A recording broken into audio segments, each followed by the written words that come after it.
case where z is non-zero and f of 0 equal to 0.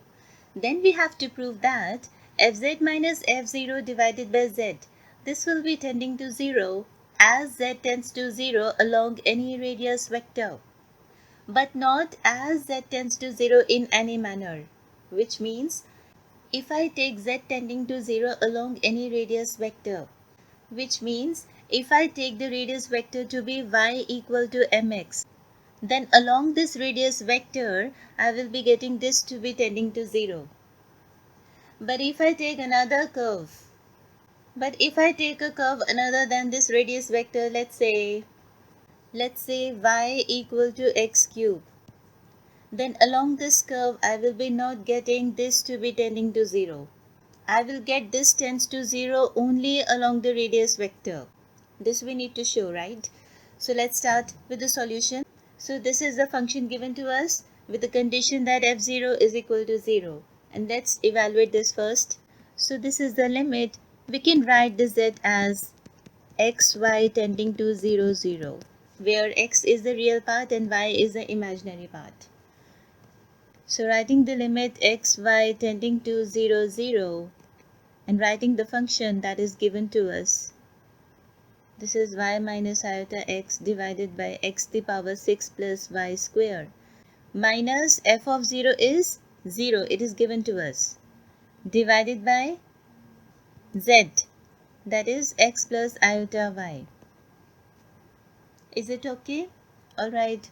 So this is equal to limit xy tending to 0, 0, x cube y into, because I need to take minus iota common, so let me write this 1 to be equal to minus iota square. Can I write like this? As this is equal to minus into minus 1, that is equal to 1.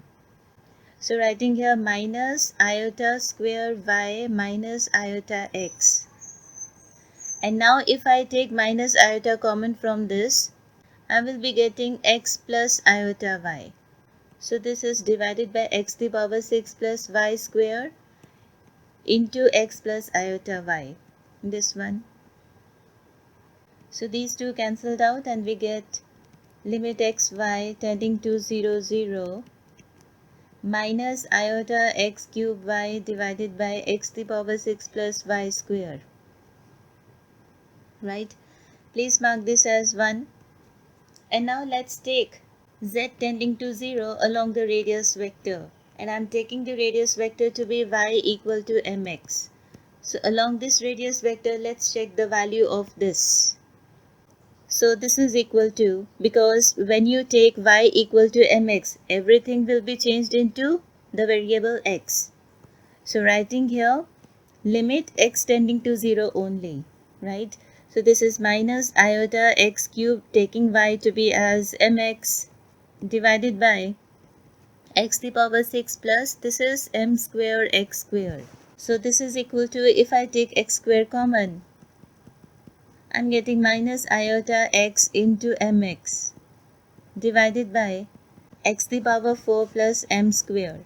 And the limit x tending to 0 on this becomes 0. So we have got this value to be as 0, which means f of z minus f0 divided by z is tending to 0 as z tends to 0 along the radius vector y equal to mx, where m is belonging to the set of real numbers. So we have shown this, right?